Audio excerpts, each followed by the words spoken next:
మన ప్రభువైన యేసుక్రీస్తు పరిశుద్ధ నామములో ఈ పునరుద్ధాన ఆరాధనలో పాల్గొనిన మీ అందరికీ కూడా నా హృదయపూర్వకమైన వందనాలు. Praise the lord. కొన్ని విషయాలు లేఖనాల్లో నుంచి కొన్ని విషయాలు నేను మీతో పంచుకొని సమయానికి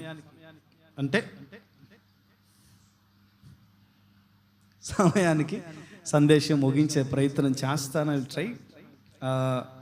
ఈరోజు వర్తమానం ఏంటంటే ప్రకాశించాలి. చెప్పండి, అందరం ప్రకాశించాలి. We must shine. మనందరం తప్పకుండా ప్రకాశించాలి. ఎలా? వెలగాలి కాదు, ఇంకొంచెం డెప్త్. అది వెలుగు బాగా మబ్బులు పట్టినా కూడా పగల సమయాల్లో కాస్త కోస్త వెలుగు ఉంటుందా ఉండదా? ఏమండి, సూర్యుని కాంతి ఉంది, వస్తుంది వర్తమానంలో. సూర్యుని కాంతి ఉంది, బాగా మబ్బులు పట్టినాయి, అయినా కూడా పగలే కదా, వెలుగు ఉంటుంది. ఏముంటుంది? పగలు వెలుగు ఉంటుంది, ప్రకాశం ఉండదు. వెలగటం కాదు కానీ ప్రకాశించాలి. ఏమని చెప్పండి గట్టిగా. వర్తమానంలోనికి వెళ్ళిన తర్వాత నేను మీకు అనే విషయాలు చెప్తాను. దానియేలు ప్రవచన పుస్తకం 12వ అధ్యాయం 3వ వాక్యం నేను చదువుతాను. అందులో 2 భాగాలు ఉన్నాయి. మొదటి భాగం నేను చదువుతాను. దానియేలు ప్రవచన పుస్తకం 12వ అధ్యాయం 3వ వాక్యంలో మొదటి భాగం నేను చదువుతున్నాను, మీరు చూడండి. బుద్ధిమంతులైతే ఆకాశ మండలములోని జ్యోతులను పోలిన వారై ప్రకాశిస్తారు. మళ్ళీ చదువుతున్నాను. బుద్ధిమంతులైతే ఆకాశ మండలములోని జ్యోతులను పోలిన వారై ప్రకాశిస్తారు. ఆమె చెప్పండి హల్లెలూయా. నా వైపు చూస్తూ కొన్ని విషయాలు శ్రద్ధగా వినాలి. ఎలా వినాలి చెప్పాలి? శ్రద్ధగా వినాలి. బుద్ధిమంతులైతే, జ్ఞానం కలిగిన వాళ్ళైతే, లేకపోతే దేవుని ప్రజలైతే, ఏంటో చెప్పండి, దేవుని పిల్లలు, దేవుని ప్రజలు, దేవుని రక్తంతో కడగబడిన వాళ్ళు, దేవుని సన్నిధికి వస్తూ ఉన్నవాళ్ళు, నేను యేసుక్రీస్తు బిడ్డని, లేదా నేను దేవుని బిడ్డని, నేను దేవుని నమ్ముకున్నాను, నేను దేవుణ్ణి ఆరాధిస్తూ ఉన్నాను, నేను దేవుని బిడ్డని, నా కుటుంబం దేవునికి సంబంధించిన కుటుంబం అని ఎవరెవరైతే మనం చెప్పుకుంటున్నామో మనందరం కలిసి ఆకాశ మండలములో ఉన్న ప్రకాశించే జ్యోతులు ఉన్నాయి. వాటిలో కొన్ని విషయాలు నేను మీతో చెప్తా. ఆకాశ మండలంలోని జ్యోతుల ప్రకాశం ఎంత గొప్పదంటే, లక్షల కిలోమీటర్ల దూరములో ఉన్న ప్రతి గ్రహము పైన కూడా ఆ ప్రకాశం కనిపిస్తూనే ఉంటుంది. ఎన్ని లక్షల కిలోమీటర్ల, ఇంకా చెప్పాలంటే కాంతి సంవత్సరాల కిలోమీటర్ల దూరం. కాంతి సంవత్సరం అంటే తెలుసా? తెలియకపోవచ్చు, చదువుకున్న వాళ్ళకి తెలుసు. కాంతి సంవత్సరము అని అంటే కాంతి ప్రయాణం చేస్తుంది. ఫర్ ఎగ్జాంపుల్, అక్కడ లైట్ వేసామని అనుకో, మన కంటి దగ్గరికి అది ప్రయాణం చేస్తుంది. ఏం చేస్తుంది? అక్కడ వెలిగిన వెంటనే ప్రయాణం చేస్తుంది. Fraction of seconds. ఇక్కడుండి స్విచ్ చేసిన అమెరికాలో ఇప్పుడు మన కళ్ళ ముందున్న లైటు ఎంత వేగంతో వెలుగుతుందో అంతే వేగంతో అమెరికాలో లైట్ కూడా వెలుగుతుంది. అవునంటారు కదంటారు. కరెంట్ ఆఫీస్ ఉందండి, కరెంట్ ఆఫీసులో వెంటనే అట్లా ఫ్యూజ్ పెట్టి స్విచ్ చేస్తాడు, మొత్తం సిటీ మొత్తానికి ఒకే సమయంలో కరెంట్ వస్తా రాదా? కాంతి వేగానికి మించిన వేగం ఈ ప్రపంచంలో ఏదీ లేదు. సెకండ్స్లో భూమిని చుట్టి రాగలిగిన వేగం కలిగినది కాంతి. ఆ కాంతి శూన్యములో 1 సంవత్సరం పాటు ఎంత దూరం ప్రయాణం మనం లెక్క వేయలేం. ఎంత దూరం ప్రయాణం చేస్తుందో దానిని కాంతి సంవత్సరం అంటాం. ఏ సంవత్సరం చెప్పాలి? ఫర్ ఎగ్జాంపుల్, సూర్యుని దగ్గర బయలుదేరిన కాంతి భూమి మీద పడటానికి 8 నిమిషాలు పడుతుంది. ఎన్ని నిమిషాలు చెప్పాలి? సూర్యుని దగ్గర బయలుదేరిన కాంతి 3 లక్షల ఎన్ని కిలోమీటర్లు? సరే, లక్షల కిలోమీటర్ల దూరం మన భూమి. లక్షల కిలోమీటర్ల దూరంలో ఉన్న భూమి మీద సూర్యకాంతి పడటానికి 8 నిమిషాలు పడుతుంది. మీరు ఆలోచించుకోండి. ఒక క్రైస్తవుడు ప్రకాశించాలి. ఎలా ప్రకాశించాలి అని అంటే, మన చుట్టూ ఉన్న ప్రతి ఒక్కరికి కూడా ప్రకాశం దీవెనకరంగా ఉండాలి. చెప్పాలి. బాగా కాలే అడవిలో కూడా పెద్ద ప్రకాశం వస్తుంది, కానీ ఆ కాలుతున్న అడవికి ఆ మంట దీవెనకరంగా ఉంటుందా, నష్టకరంగా ఉంటుందా? అందులో కూడా కాంతి ఉంది కదా, మరి అందులో కూడా వెలుగు ఉంది కదా, అందులో కూడా అది ప్రకాశిస్తుంది కదా. మనం కూడా చూడలేక కళ్ళకి చేతులు అడ్డం పెట్టుకోనగలిగినంత పెద్ద మంట ఉంటుంది కదా. అది నష్టం కలిగిస్తుంది. ప్రకాశించాలి అని అంటే నష్టము కలిగించే, మన చుట్టూ ఉన్న వాళ్ళకి నష్టము కలిగించే ప్రకాశము కాదు. చూడండి, మనం ఆరాధిస్తూ ఉన్న దేవుడు నష్టము కలిగించే ప్రకాశము కలిగిన వాడా, లాభం కలిగించే ప్రకాశం కలిగిన వాడా? బహు సౌందర్య, పరిపూర్ణ సౌందర్య సియోనులో నుండి నీ దేవుడు నీపై ప్రకాశిస్తున్నాడు అని బైబిల్ చెప్తుంది. ఆమేన్. గట్టిగా గట్టిగా అక్కడ నీ దేవుడు ప్రకాశిస్తున్నాడు అన్నట్లుగా 50వ కీర్తన 2వ చరణంలో ఉంటే, ఎఫెసీ పత్రికలో 5:14లో నీపై ప్రకాశిస్తున్నాడు. ఆమేన్ చెప్పండి, గట్టిగా చెప్పండి. ఎందుకంటే నిన్ను ప్రకాశింప చేయటం. అరే, నా రక్తం చేత నేను కడుక్కునే నా పిల్లలు, చూడండి, అనాది కాలములోనే దేవుడు మనిషిని చేసేటప్పుడు తన పోలికలో చేశాడంట. ఎలా చెప్పాలి? తన పోలిక, తన ఆకారం, తన ముఖ కవలికలు, ఆత్మస్వరూపిగా ఆయన ఉన్నా కూడా ఆయన ఒక సారూప్యం కలిగిన వాడు, శక్తి కలిగిన వాడు, ఆయన ఒక ఉనికి కలిగిన వాడు. ఎవరు? ఆయన ఒక ఉనికి కలిగిన వాడు. మనం ఆరాధిస్తున్న దేవుడు ఏం కలిగిన వాడు? ఉనికి. చెప్పాలి, ఉన్నాడు. ఆయన ఉనికి ఉంది, ప్రపంచ చరిత్రలో ఉంది, చరిత్ర లేక మునుపు ఉంది, భవిష్యత్తులో కూడా ఉండగలదు. చరిత్ర అంతా నాశనం అయిపోయినా, ప్రపంచం నాశనం అయిపోయినా, భవిష్యత్తులో కూడా ఆయన ఉనికి ఈ విశ్వములో ఉండగలదు. ఆమేన్ చెప్పండి. ఒక రూపం, ఒక ఉనికి, ఒక ఆకారం కలిగిన వాడు. తన మహిమ కలిగిన ఆకారంలో మనిషి ఉండాలి అని ఆశపడి తన చేతులతో ప్రపంచంలో ఉన్న ప్రతి సృష్టమును నోటితోనే జస్ట్ అగునుగాక అగునుగాక అగునుగాక అంటే అయింది. కానీ మనిషిని అగునుగాక అనల. ఆదామునైనా అయి ఉండొచ్చు, హవ్వమ్మనైనా అయి ఉండొచ్చు, ఇద్దరిని ఆయన తయారు చేశాడు తన చేతులతో. ఎలా చెప్పాలి అంటే, నా పిల్లలు నాలా ఉండాలి, నా పిల్లలు నా కవలికలు కలిగి, నా లక్షణాలు కలిగి ఉండాలి, నా పోలికలు కలిగి, నా స్వభావములు కలిగి ఉండాలి అని మనకు తెలుసు. ప్రతి తల్లి తండ్రి కూడా ఆశిస్తారు, ఆశపడతారు. నా పిల్లలు నాలా ఉండాలి. అందుకని ప్రభు అంటారు, నేను ప్రకాశించేవాడిని. నా వెలుగు, ప్రకాశమానమైన వెలుగు, మనుష్యులకు ఈవులను దీవెనలను అనుగ్రహించగలిగిన ప్రకాశం కనుక నా పిల్లలు కూడా అలానే ప్రకాశించాలి అని చెప్పండి, గట్టిగా చెప్పండి. అది నా ఆశ, అది నా కోరిక. దేవుడు పెద్దగా ఏమీ మన దగ్గర నుంచి ఏవేవో ఆశించేవాడు కదా. ఆయన ఇస్తేనే మనం బతుకుతున్నాం. దేవునికి నీ నిలువు దోపిడీలు ఏం అవసరం లే. ఆయన ఏదో ఇస్తే, ఒక ముద్ద అన్నం పెడితే మనం తిని బతుకుతున్నాం అంతే. దేవుడు ప్రతిదినము కూడా దేవుడు అనుగ్రహించినది, అనుదినము ఆయన అనుగ్రహమే. ఆమెను చెప్పండి గట్టిగా గట్టిగా. ఏం పాట అది? పాడరు ఇప్పుడేమన్నా? అనుదినము నీ అనుగ్రహమే ఆయుష్కాలము. అంతే. ఆయన ఆయుష్ పొడిగిస్తే రేపు 23వ తారీఖున మనం చూడగలుగుతాం క్యాలెండర్లో. ఆయన ఆయుష్ని ఇస్తే, ఆయన అన్నం పెడితే మనం ఆరోగ్యంగా ఉండగలుగుతాం, బతకగలుగుతాం. మన నాసిక రంధ్రముల్లో జీవవాయువు సజీవంగా ఉండగలుగుతాం. మనమేదో ఆయనకి ఏదో ఉద్ధరించాల్సిన అవసరం లే. ఆయన మనలో లక్షణాలు కోరుకున్నాడు, మనలో ఆయనలా బతకాలని ఆశపడుతూ ఉన్నాడు. అది ఈ పాటలో కూడా ఉంది కదా, నాలో నిన్ను చూశావు. ఏంటది చెప్పాలి? చాలా మహిమ కలిగిన పదం అది. నాలో నిన్ను చూసుకున్నావు.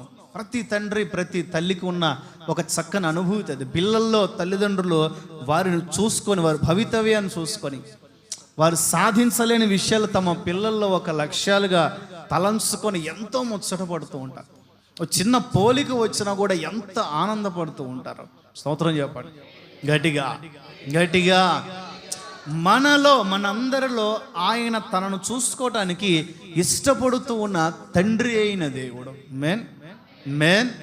అందుకే నేను ప్రకాశించేవాడిని, నా ప్రకాశం ప్రజలకు దీవెన, నా ప్రకాశం సర్వ భూమికి ఆశీర్వాదం. చదువుదా 52.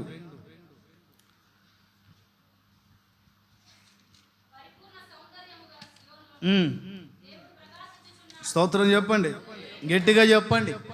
పరిపూర్ణ సౌందర్యము కలిగిన పరలోకము నుండి భూమి మీద ఉన్న మనపై, మన జీవితాలపై తన ప్రకాశమును ప్రకాశింప చేయగలిగిన దేవుడు ఆయన.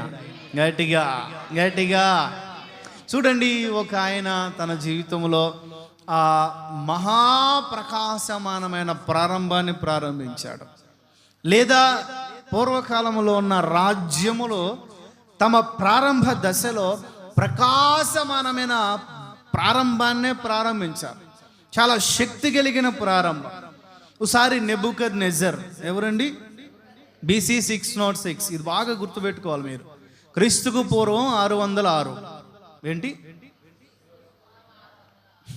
666 కాదు, క్రీస్తుకు పూర్వం 606 నుంచి అతని పాలన. ఎందుకంటే అది బైబిల్లో ఉన్న చారిత్రక ఆధారాలకి కేంద్రం లాంటిది. ఏంటి?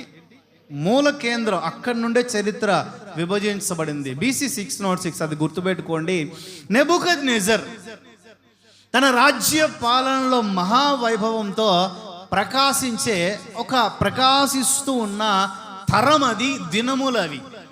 ఆ రోజుల్లో ఒక రాత్రి కలగన్నాడు. పెద్ద బ్రహ్మాండమైన ప్రకాశించే పెద్ద విగ్రహం తన కల్లో చూశాడు అని రాయబడి ఉంది అక్కడ. ప్రకాశించుచున్న విగ్రహం. అదేంటది? దానియేలు 2:31.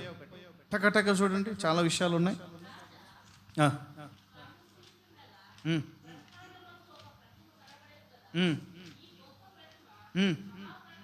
మహాప్రకాశమును భయంకరమైన ప్రతిమని నీవు నీ కలలో చూసావయ్యా. నా వైపు చూడాలి, నా వైపు చూడాలి. అవన్నీ చెప్పను, చాలా పెద్ద విషయం అది, అవేం చెప్పను. రాజు ఒక కల కన్నాడు. ఓ పెద్ద విగ్రహం కనబడింది ఆయన కలలో. ఆ విగ్రహం ప్రకాశిస్తూ ఉన్న విగ్రహం. ఏంటది? అందరం చెప్పాలి. ఆ విగ్రహం దేనికి సూచన అంటే ప్రస్తుతం బతికే ఉన్న నెబుకద్నెజర్ సామ్రాజ్యానికి, బాబిలోనియన్, ఆ తర్వాత రాబోయే మాదియా పారసీక సామ్రాజ్యానికి ఇత్తడి, రొమ్ము భుజాలు ఇత్తడి, ఆ తర్వాత వెండి ఇత్తడి సంథింగ్ గ్రీకు సామ్రాజ్యం, ఆ తర్వాత రోమా సామ్రాజ్యం. 100 సంవత్సరాల తర్వాత రాబోయే సామ్రాజ్యాలన్నిటి గురించి రాయబడింది. ఈ సామ్రాజ్యాలన్నీ ప్రకాశమానంగా తన కళ్ళల్లో కనిపిస్తున్నాయి. ఎలా చెప్పాలి? అందరం చెప్పాలి. సరే, ఆ ప్రకాశం చూసినంతసేపు ఉందా? కలకాలం ఉందా? చిరకాలం ఉందా అని అంటే లేదు. అలా చదువుకుంటూ మీరు వెళితే చేతి సహాయము లేక తీయబడిన ఒక రాయి జస్ట్ ఆ ప్రతిమ యొక్క, విగ్రహం యొక్క పాదాల మీద పడి ఆ విగ్రహం మొత్తాన్ని తుత్తునీలుగా పౌడర్ చేసేసేసి గాలికి ఎగరగొట్టిందండి. ఇప్పుడు ఆ ప్రకాశం ఎటుపోయింది? గాలికి పోయింది. చెప్పాలి. ఎటుపోయింది?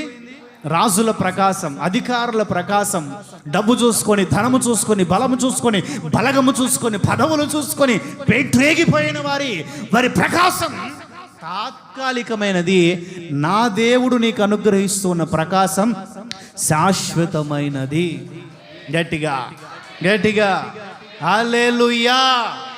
భూమి మీద బతుకున్నప్పుడు బాగుంటుంది ఆ ప్రకాశం. నీవు మరణించి ప్రభు దగ్గరికి వెళ్ళిన తర్వాత నిత్యమైన ప్రకాశం అక్కడ నీకు సిద్ధముగా ఉన్నది. చేతులోపుతూ హల్లెలూయా.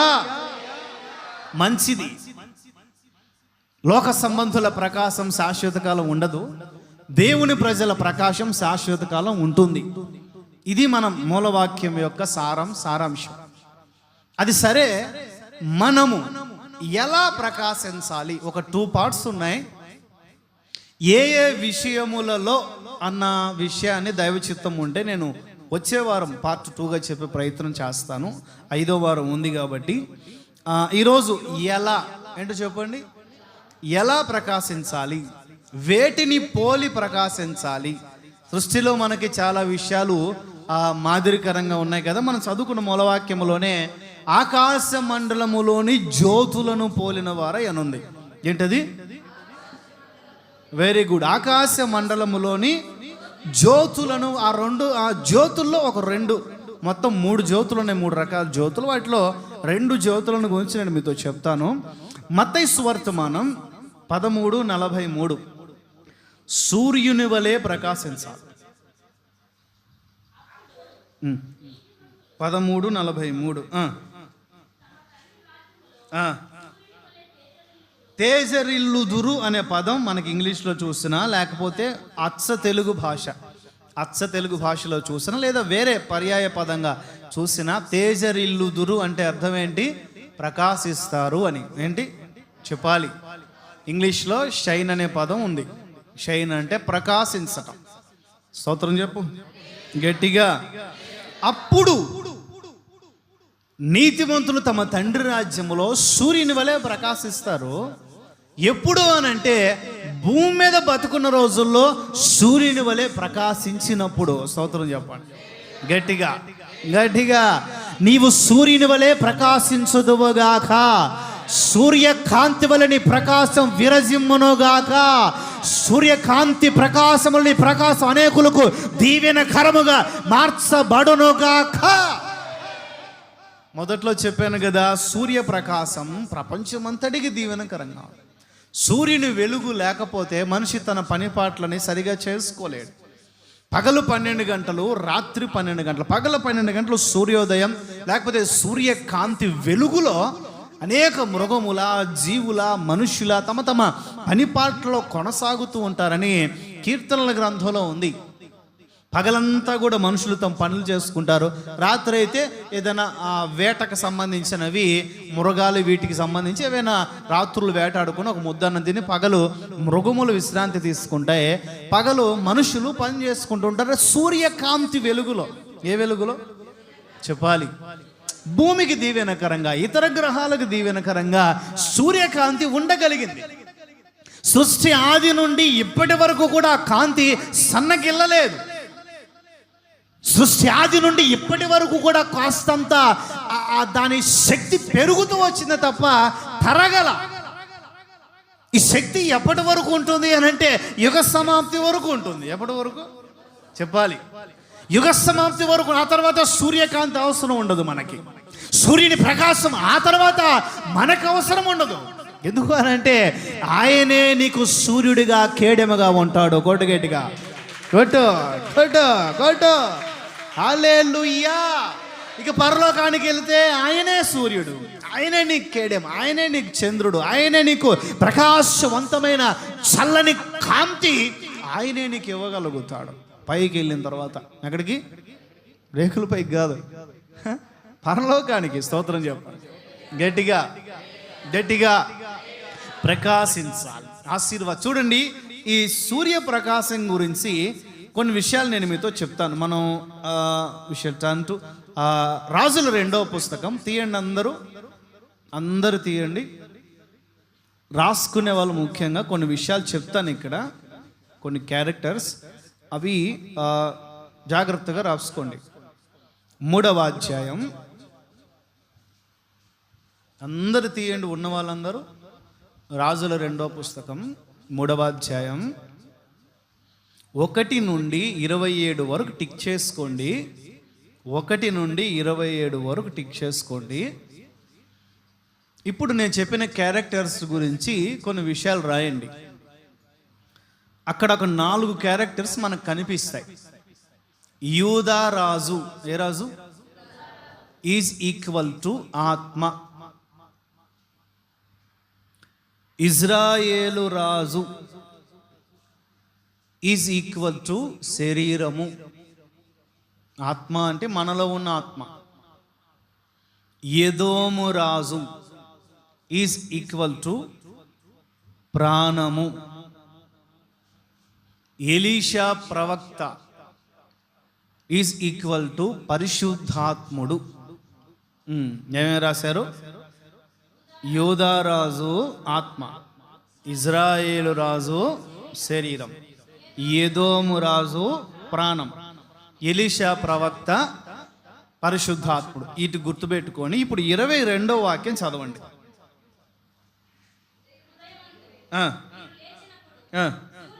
వీరు అంటే శత్రువులు అక్కడ మర్చిపోయాను, ఇంకొకటి ఉంది, మోయాబు దేవునికి కోపము తెప్పించే పాపము. మోయాబు ఈజ్ ఈక్వల్ టు దేవునికి కోపము తెప్పించే పాపము. అది సంఖ్యాకాండం 25:1-4 వరకు ఉంటుంది. టిక్ చేసుకొని ఇంటికి వెళ్ళి జాగ్రత్తగా పరిశీలన చేసుకోండి. స్తోత్రం చెప్పండి ప్రభువుకి, చేతులోపుతూ గట్టిగా హల్లెలూయా. సరే, ఇప్పుడు మీకు అర్థమైంది కదా. ఇక్కడ ఉన్న విషయం నేను వివరిస్తాను. నా వైపు చూడండి, చాలా చాలా విషయం ఉంది. ఇక్కడ ఉన్న విషయం వివరిస్తాను. ఉదయాన్నే శత్రువులు లేచి అలా ప్రవహిస్తున్న నీళ్ళను చూసినప్పుడు సూర్యుడు నీళ్ళ మీద ప్రకాశిస్తున్నాడు. ఎలా చెప్పాలి? సూర్యుడు నీళ్ళ మీద ప్రకాశిస్తున్నాడు. కాస్త అంత బ్యాక్గ్రౌండ్కి వెళ్దాం, ప్రీవియస్ స్టోరీకి వెళ్దాం. ఏం జరిగింది మొదటి నుంచి? ఇజ్రాయేలు రాజు ఒక ఆయన ఉన్నాడు. పేర్లు సంగతి తర్వాత, పేర్లు ఉన్నాయి, మీరు ఇంటికి వెళ్ళి చదువుకోండి జాగ్రత్తగా, చాలా లెంత్ అవుతుంది. ఇజ్రాయేలు రాజు. ఏ రాజు? ఈ ఇజ్రాయేల్ రాజుకి ఆ మోయాబులో పన్ను కట్టాలి. ఏం కట్టాలి? ట్యాక్స్ పే చేస్తూ ఉండాలి. ఒకరోజు ఎగ్గొట్టారు, కట్టడం మానేశారు. మనోడి కడుపులో మండింది. యుద్ధానికి పోదాం మోయాబు మీద అని కాలు దువ్వటానికి సిద్ధపడ్డాడు. ఒక్కనే వెళ్తే మెడకాయ మీద తలకాయ మీద లేకుండా చేస్తారేమని భయపడి ఇంకొక ఇద్దరిని తోడు పెట్టుకున్నాడు. యోధారాజు కబురు పంపిస్తే ఆయన ఎప్పుడు సిద్ధంగానే ఉంటాడు. పాపం మంచోడు ఆయన, ఆత్మ. ఆయన ఎవరు? ఆత్మీయుడు. ఎవరో చెప్పండి, ఈ గుర్తుపెట్టుకోవాలి, రాసుకునేవన్నీ. ఆయన ఆత్మీయుడు, ఎప్పుడు సిద్ధంగానే ఉంటాడు పాపం ఆయన. ఆత్మ, అదే ఆత్మ సిద్ధంగానే ఉంటుంది ఎప్పుడు. ప్రార్థనకి, పరిశుద్ధ జీవితానికి, కృపకి, సన్నిధికి ఎప్పుడు ఆత్మ సిద్ధంగానే ఉంటుంది. ఈ శరీరానికి ఆత్మ సహాయం కావాలి కానీ ఆత్మకి శరీరం సహకరించదు ఎప్పుడు. ఆయన కబురు పెట్టాడో తెలియదు కానీ కబురు, ఆయన ఎప్పుడైనా కబురు పెడితే ఈ మనిషి నేను నీవాన్నే అన్న దాఖలాలు చరిత్రలో లేవు. ఇజ్రాయేల్ రాజు ఎవరు?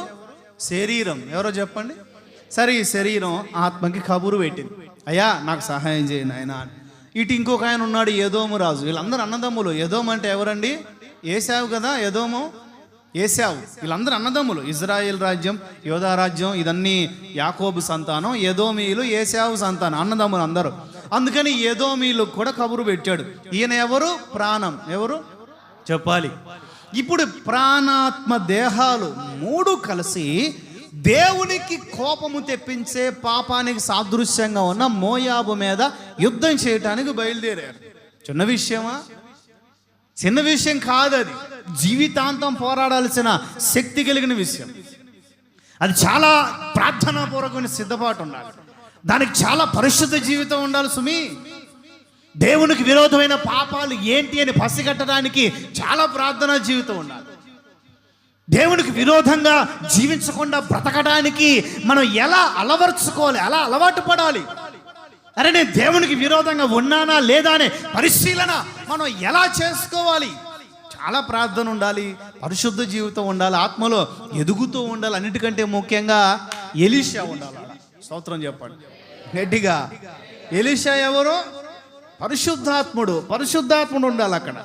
పరిశుద్ధాత్ముని సహాయం నీకు లేకపోతే నీ ప్రాణాత్మ దేహాలకి దేవునికి విరోధమైన పాపములపై జయము రానే రాదు. నీకు జయము కలుగునుగాక. కాస్తంత పోరాడాలి. ఏం చేయాలి? పోరాడాలి. వీళ్ళు ముగ్గురు కలిసి బయలుదేరారు యుద్ధానికి. లోబో అని బయలుదేరారు. చక్కగా బయలుదేరారు. చాలా దూరం ప్రయాణం చేశారు సైన్యాలతో. ఒక చోటుకు వచ్చేసరికి దాహం వేసినప్పుడు నీళ్ళు గుర్తొచ్చాయి. ప్రీ ప్రాక్టీస్ లేదు వీళ్ళకి. ముందుగానే ప్రిపేర్ అయ్యి అన్ని సర్దుకొని జాగ్రత్తగా తెచ్చుకోవాలి కదా. విడిగా బయలుదేరారు ఉన్నపాలంగా. దాహం వేసినప్పుడు నీళ్ళు గుర్తొచ్చాయి. ఏమండి, వాక్యం అనేది మనకు అవసరమైనప్పుడు గుర్తొస్తుంది. నీళ్ళు ఈజ్ ఈక్వల్ టు వాక్యం. ఏంటది చెప్పాలి, పెద్ద పెద్ద సబ్జెక్ట్ చెప్పొచ్చు ఇక్కడ, వెళ్ళను అక్కడికి, చాలా కొద్ది విషయాలు చెప్తాను. నీళ్ళు ఈజ్ ఈక్వల్ టు వాక్యం. దాహమైనప్పుడు వాక్యం గుర్తొస్తుంది. ఏమండి, మనకి ఏదైనా ప్రాబ్లం ఉందనుకోండి, నీవు ఇప్పుడే ఉరి వేసుకోను, సడన్గా బైబిల్ తీసి అయ్యే కనపడతాయి. మరి స్తోత్రం స్తోత్రం ప్రభు, ఇది నాకు సంబంధించింది కాదనుకుంటే మావాడికి సంబంధించి అనుకుంటా అని చెప్పి మళ్ళీ చేయబెట్టో పుల్లబెట్టో, ఇదిగో ఇక్కడ ఇది ఒకటి ఉంటుంది, జిప్పు కడ్డు అని పాపం కట్ చేశా, ఇక్కడ ఒకటి తాడు ఉంటుంది, ఆ తాడు తీసి అట్లా దూర్చేసేసి ఇట్లా తీసేసి, ప్రభా మంచి వాగ్దానం చూపినాయన. మనకు కావలసిన వాగ్దానం, ఆయన చెప్పాల్సిన మాట కాదు, అది మనకు కావలసిన వాగ్దానం. సరే అని చెప్పి ఇట్లా చూసేసరికి నీవు ఇప్పుడే ఆ పని చేయము. ఏ పని? ఊరేసుకునే పని. నీవు ఇప్పుడే ఆ పని చేయము. అట్లా సడన్గా వాక్యాలు మనకు అనుకూలంగా దాహమైనప్పుడు వీళ్ళకి నీళ్ళు గుర్తొచ్చు. పరిశుద్ధాత్ముడు వీళ్ళని వెంబడిస్తున్నాడు గనుక మన ప్రాణాత్మ దేహాలు చచ్చిపోయేంత వరకు, ఆత్మ దేవుణ్ణి చేరేంత వరకు, లేదా ఆత్మ మీరు పుణ్యం చేసి దేవుని కొరకు బతికితే పైకి పోతారు, లేదంటే కిందకి పోతారు, అది మీ ఇష్టం. ఆత్మ పైకి పోయినా కిందకి పోయినా, ఆత్మ నీ దేహాన్ని నీ ప్రాణాన్ని విడిచిపోయేంత వరకు కూడా పరిశుద్ధాత్ముడు నేను వెంబడిస్తూనే ఉంటాడు. అది దేవుని కృప, అది దేవుని మనస్తత్వం, అది దేవుని ప్రేమ. దేవుని నీ నోట్లో బూతులు వింటూ ఉన్నా కూడా పరిశుద్ధాత్మ నీ పక్కనే ఉండి చూస్తుంటాడు, నీలో ఉండలేడు. ఇన్వైట్ చేస్తావేమో చూస్తుంటాడేమో కానీ ఉండలేడు నీలో. పరిశుద్ధ జీవితం కావాలా, పరిశుద్ధాత్మని సహాయానికి స్తోత్రం చెప్పండి. దాహమైనప్పుడు నీళ్ళు గుర్తొచ్చే, కటకట నీళ్లు లేవే మనకి. ఇప్పుడు ఏంటి మన పరిస్థితి?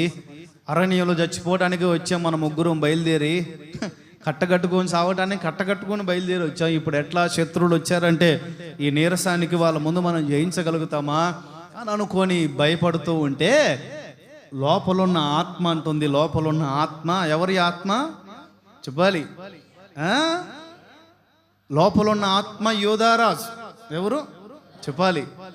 యోధారాజు అంటాడు, అయ్యా పక్కనే పరిశుద్ధాత్మను పొందుకున్న సేవకులు ఎవరైనా ఉంటే పిలిపించి ప్రార్థన చేయించుకోండి నాయన, దేవుడు జ్ఞాపకం చేసుకుంటాడు మనల్ని, పరిశుద్ధాత్మని సహాయం అడుగు అని చెప్పి శరీరానికి ప్రాణానికి. ఏమండి, ఎందుకు వీటితో పోల్చానంటే, యోధారాజు యెహోషాపాతు ఈయనేమో ఆత్మీయుడు, ఆత్మ సంబంధంగా ప్రార్థన ఎక్కువ పరిశుద్ధత అంటుంటాడు. ఈ ఇజ్రాయేల్ రాజు అయిన యెహోరాము శరీర సంబంధి. ఎవరండి చెప్పాలి? శరీరానికి సంబంధించిన ఎక్కువగా ఆలోచిస్తూ ఉంటాడు. శరీర సౌఖ్యాలు, శరీర సంబంధమైన విషయాలను రకరకాలుగా శరీర ఇచ్ఛలు నెరవేర్చడానికి ఎక్కువగా ఇష్టపడుతూ ఉంటాడు. ఈ ఎదోము గురించి మనకు తెలుసు. ఎదోము అంటే ఏశావు. ఎవరండి చెప్పాలి? ఎదోము అంటే ఏశావు. ఇక్కడ ప్రాణానికి ఎందుకు పోల్చానంటే, యాకోబు దగ్గరికి వెళ్ళి నా ప్రాణం పోతుంది, నాకు ఆ చిక్కుడుకాయ కూర అంటాడు. ఏమండి, రోజు మాంసం తినేవాడు ఒక పూట తిండి తినకపోతే ఏమవుద్దండి? ఒంట్లో ఉన్నది అరిగిపోతుంది, కరిగిపోతుంది కొవ్వు, అంతే కదా, ఒక పూటే కదా. రోజు మాంసం తినేవాడు, నాకు అదే అర్థం కదా. ఆ మామూలుగా ఆ సిచ్యువేషన్ చదివినప్పుడు అక్కడ వాళ్ళ సిచ్యువేషన్ ఎలా ఉందో మనకు తెలియదు. కానీ ఏశావు వేటగాడు. ఎవరండి? అవకాశం ఉన్నప్పుడు అంతా వేట మాంసం తినగలిగినోడైనా. జింక, ఇంగ్లీష్ బైబిల్లో స్పష్టంగా ఉంటాయి అవి. ఇస్సాకు నా కోసం ఒక లేడీ మాంసం తీసుకురా అంటాడు. ఏ మాంసం? ఈ రోజుల్లో నేరములండి, ఆ రోజుల్లో నేరం కాదు కదా. నా కోసం ఒక లేడీ అంటే వేటాడి లేడీ మాంసాన్ని కూడా తెచ్చుకొని తినగలిగిన శక్తి, వేట తత్వము ఈ ఏశావుకుంది. రోజు బిర్యానీలు తినేవాడు, రోజు మాంసం తినేవాడు, ఒక పూట తిండి తినకపోతే ఏమైందండి? అలసిపోయి వచ్చాడంటే మరి ఏడాడు తిరుగుచ్చాడో మరి ఏం మనకు తెలియదు కానీ విషయాలన్నీ. ఆ చిక్కుడుగా ప్రాణం పోతుంది. ఏంటది? అందుకే ప్రాణానికి పోవచ్చు. ప్రాణమా, ఆ రాగం వచ్చినప్పుడు మీరు ఫిలప్ చేయాలి. నా ప్రాణమా తినుము తాహో. కీర్తనలో ఇంకోటి ఉంది కదా రాగం, సేమ్ స్కేల్ కదా అది. ప్రాణమా తినుము తాగుము సుఖించము. కీర్తనలో ఉన్న ప్రాణమా ఏంట? ప్రాణమా యెహోవాను ఉంది మీ దగ్గర సబ్జెక్ట్ అయితే. స్తోత్రం చెప్పండి, హల్లెలూయా. అందుకని నేను ఇన్ని ప్రాణానికి పోల్చా. సరే, యెహోషాపాతు పరిశుద్ధాత్మ శక్తి సహాయాన్ని అడగవయ్యా, పరిశుద్ధాత్మ పొందుకునే సేవకులు తీసుకురావయ్యా అంటే పరిశుద్ధాత్ముడు లేదా పరిశుద్ధాత్మ శక్తితో నింపబడిన సేవకుడైన ఎలీషా వచ్చాడు. ఏం చేశాడు ఎలీషా వచ్చి, యెహోషాపాతు రాజా, ఆత్మీయుడా, ఆత్మ, నేను నిన్ను మాత్రం గౌరవిస్తాను. ఇదిగో ఈ మనిషి శరీర సంబంధి, ఆ మనిషి ప్రాణం కోసం తాను బతకడానికి పక్కన వాళ్ళని ఉంచడానికి ముంచుతాడు. వాళ్ళిద్దరు నేను గౌరవించను, నేను నిన్ను గౌరవిస్తాను ఆత్మీయుడు గనక ఏం చేయాలి చెప్పంటే, నీళ్ళు లేవయ్యా, కొంచెం ప్రార్థన చేస్తే, మీలాంటి భక్తిపరులు ప్రార్థన చేస్తే దేవుడు సహాయం చేస్తాడు కదా. నేను ఎంత ఆత్మీయునైనా కూడా నీ ఎంత గొప్ప భక్తిపరునుగా. సేవకులు చాలామంది విశ్వాసులు అనే కామన్ డైలాగ్ అది. ఏమంటే నా కోసం ప్రార్థన చేయన్నా ప్రార్థన వాళ్ళు చేసుకోరు. వాళ్ళు పొరపాటున చేసుకోరు. 5 నిమిషాలు కూడా చేసుకోరు. ప్రార్థన చేయి 50 సార్లు చెప్తారు. ఈ 50 సార్లు చెప్పే ఆ 1 నిమిషం సమయం 50 నిమిషాలు అయిపోవాలా? 50 సార్లు 50 నిమిషాలు చెప్పా. ఆ 50 నిమిషాలు 1 గంట అయిపోలే. దగ్గర స్తోత్రం చెప్పండి. ఆ గంట ప్రభు దగ్గర ఉంటే ఖచ్చితంగా వారి జీవితాల్లో కార్యాలు జరుగుతాయి. చేసుకోరే. మేమంత భక్తిపరులమైనా మీరు అభిషేక్తులు కదన్నా, ప్రార్థన చేయండి, కొంచెం దేవుడు ఏదో దయ చూపుతాడంటే, అప్పుడు ఎలీషా అభిషేకంతో నింపబడి ప్రార్థన చేస్తున్నప్పుడు వాళ్ళందరూ అక్కడ చాలా లోతైన గోతులు తవ్వితే గాలి కానీ, వర్షము కానీ, మంచు కానీ ఏమీ పడకుండా భూమిలో నుండి నీటి ఓట ఊరి ఆ దేశమంతా ఒక నది వలె ప్రవహించింది. స్తోత్రం చెప్పండి, గట్టిగా చెప్పండి. హల్లెలూయా. ప్రాణాత్మ దేహాల్ని పరిశుద్ధ పలసగలిగిన వాక్య ప్రవాహం అభిషేకపు సహాయముతోనే సాధ్యం. వినపడట్లా? మీకు అర్థమైందా? ప్రాణాత్మ దేహాల్ని పరిశుద్ధ పరచగలిగిన వాక్య ప్రవాహం అభిషేకముతోనే సాధ్యం. ఆమె చెప్పండి గట్టిగా, స్తోత్రం చెప్పండి గట్టిగా. హల్లెలూయా. ఆ నీళ్ళ వాక్య ప్రవాహం అలా ప్రవహించేసరికి చక్కగా వీళ్ళందరూ తాగి శుభ్రంగా ఉండి బలము తెచ్చుకున్నారు. ఇప్పుడు ఈ ప్రవహిస్తున్న నీళ్ళ పైన వీళ్ళ ప్రాణాత్మ దేహాలు ఈ నీళ్లు తాగి పవిత్రీకరించబడ్డాయి కదా. అప్పటి వరకు చీకటి, అప్పటి వరకు డార్క్నెస్, అప్పటి వరకు మలినమైన అనుభవాలు, ఆలోచనలు ఉన్న వీరి ప్రాణాత్మ దేహాలు పవిత్రీకరించబడేసరికి వీరి జీవితాల్లో సూర్యకాంతి ప్రసరించింది. ఆ ప్రభావం నీళ్ళ మీద ప్రవహించేసరికి ఆ సూర్యకాంతి యొక్క వెలుగు ద్వారా శత్రువులకి, ఈ సూర్యకాంతి నీళ్ళ మీద పడటం ద్వారా శత్రువులకి ఆ నీళ్లు రక్తంలా కనపడ్డాయంట. ఎలా కనపడ్డాయి? వాళ్ళ కళ్ళకు మసకలుగా మేసాయి. శత్రువులు భయపడడం ప్రారంభించారు. శత్రువులు కన్ఫ్యూజ్ అవడం ప్రారంభించాడు. ఎప్పుడైతే నీ ప్రాణాత్మ దేహాలు అభిషేక ప్రవాహముతో, వాక్య ప్రవాహముతో శుద్ధీకరించుకోవడానికి నీవు సిద్ధంగా ఉంటావో, నీవు ఇష్టపడతావో, శత్రువు నీ దగ్గరికి రావడానికి వణుకుతాడు. గట్టిగా నీకు విరోధంగా పని చేయటానికి వణుకుతాడు. ఇక చేయలేడు. స్తోత్రం చెప్పు. కన్ఫ్యూజ్ అవుతున్నాడు. అరే, రక్తం ప్రవహిస్తే 1 లీటరో 5 లీటర్లో 10 లీటర్లు ఇలా ఏరులే ప్రవహిస్తుందా? అంతమంది వచ్చారా? అన్ని లక్షల మంది, అన్ని వేల మంది వచ్చారా? పోయారులే. వాళ్ళు తెచ్చుకున్న సొమ్మన్న దోచుకొని తినడానికి, తాగడానికి నీళ్ళు లేవు. సొమ్మారు తెచ్చుకుంటారు వాళ్ళు తెచ్చుకున్న సొమ్మైనా మనం దోపిడీ చేసుకుందాం పద అని చెప్పి ఎవరికి వాళ్ళే సిద్ధపడకుండా వరలో కత్తి దూసేశారు. శుభ్రంగా యుద్ధ కవచాలను తీసేశారు. ప్రశాంతంగా ఈ మోయాబీలు అక్కడికి పోయి చూసేసరికి మనోళ్ళందరూ కత్తులు పట్టుకుని రెడీగా ఉన్నారు. స్తోత్రం చెప్పండి, గట్టిగా చెప్పండి. శత్రువుని కన్ఫ్యూజ్ చేసి శత్రువుపై జయం ఇవ్వగలిగిన ఆత్మ ప్రవాహం మీలో ప్రవహించునుగాక.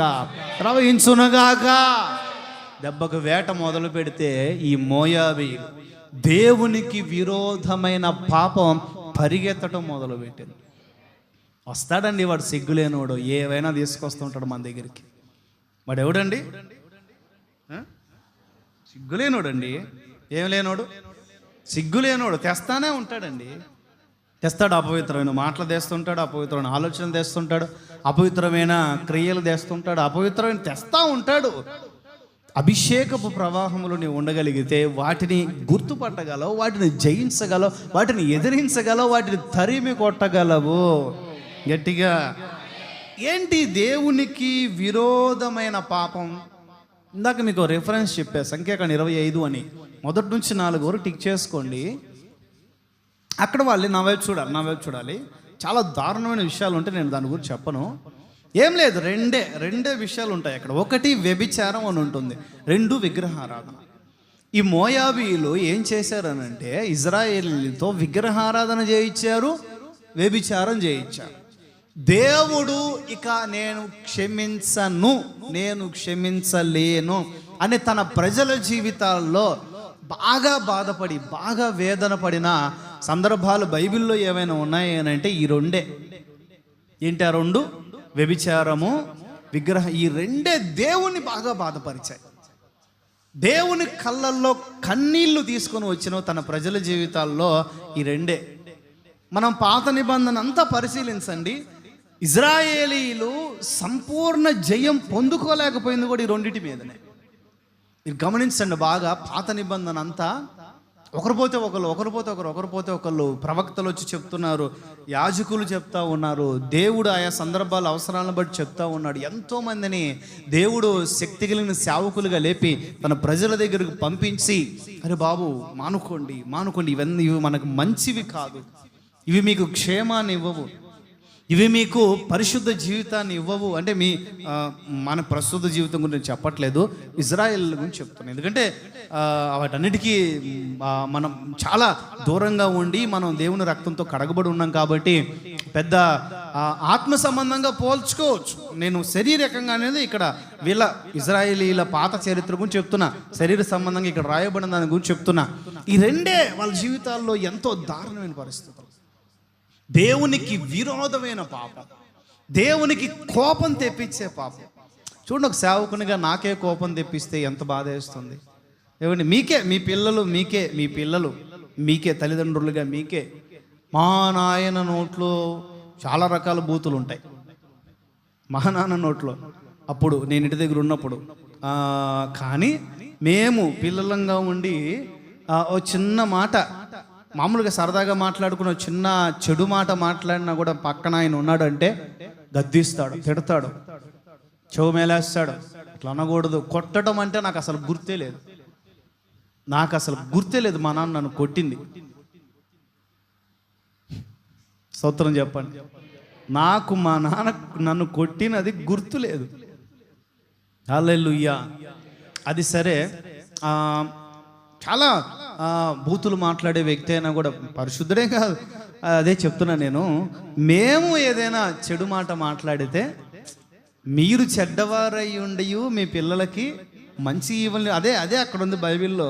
యేసయ్య చెప్పేది అదే. మీరు చెడ్డవారై ఉండి మీ పిల్లలే మంచిగా ఉండాలని ఆశపడుతుంటారు కదా.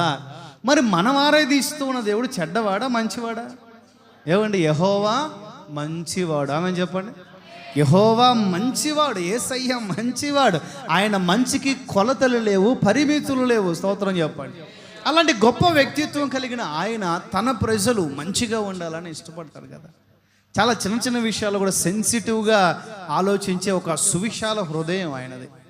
అలాంటి ఆయన్ని పదే దుఃఖం తెప్పించిన, బాధ పెట్టిన సందర్భాలు ఇజ్రాయెల్లో ఈ రెండే. ఏంటివి? విగ్రహారాధన, వ్యభిచారం. ఈ రెండు. సరే, మన జీవితాల్లో దేవునికి కోపం తెప్పించేవి ఏమైనా ఉన్నాయా అని మనం ఆత్మ సంబంధంగా ఆలోచించుకుంటే, అహరోను మిరియాము అన్నా చెల్లెళ్ళు అక్కా తమ్ములు ఇద్దరు కలిసి మోషేకు విరోధముగా సేవకులకు విరోధంగా మాట్లాడటం, ఆలోచించడం ప్రారంభించారు. అది దేవునికి కోపం తెప్పించింది. ఏం తెప్పించింది? చెప్పాలి. మన జీవితాల్లో ఎదురయ్యే ఆత్మీయుల జీవితాల్లో సేవకులకు వ్యతిరేకంగా, సేవకులకు విరోధంగా, నడిపింపుకు విరోధంగా, పరిశుద్ధాత్మను నడిపింపుకు విరోధంగా ఆలోచిస్తే, మాట్లాడితే ఈ తత్వాన్ని ఏమండి ఆ దేవునికి కోపం తెచ్చే తత్వం అని అంటాం. ఇంకా చెప్పనా, ఇంకా ఈ కోరహు గుంపు ఉంది. ఏం గుంపు? యాజకత్వం వాళ్ళే చేయాలా, మేము చేయకూడదా? కోరహు గుంపు, అబీరాము గుంపు, సేవతత్వానికి సమస్తకి వ్యతిరేకంగా లేచే, మాట్లాడే, ప్రవర్తించే, క్రియ చేసే, దేవునికి కోపం తెప్పించే వ్యతిరేకమైన స్వభావాలు ఏదో ఒకరోజు పొడచూపుతాయి. అవన్నీ గమనించుకోవాలి. ఇంకా కాస్తంత వస్తే 40 సంవత్సరాలు మేఘస్తంభం కనపడతానే ఉంది, అగ్నిస్తంభం కనపడతానే ఉంది. ఈ లక్షల కాలుబలం యొక్క సనుగులు సంశయాలు ఆగట్లా. ఈ సనుగుల్లో దేవునికి కోపం తెప్పించాయి. ఏం తెప్పించాయి చెప్పాలి? మన జీవితాల్లో చోటు చేసుకున్నాయి సనుగులు. ఏంటి? సంశయాలు, సనుగులు. ఏమండి, ప్రతి చిన్నదానికి ఒక సనుగుడు. ఇంట్లో భర్తపై, ఇంట్లో భార్యపై, పిల్లలపై, తల్లిదండ్రులపై, దేవునిపై, ఎవరిపై?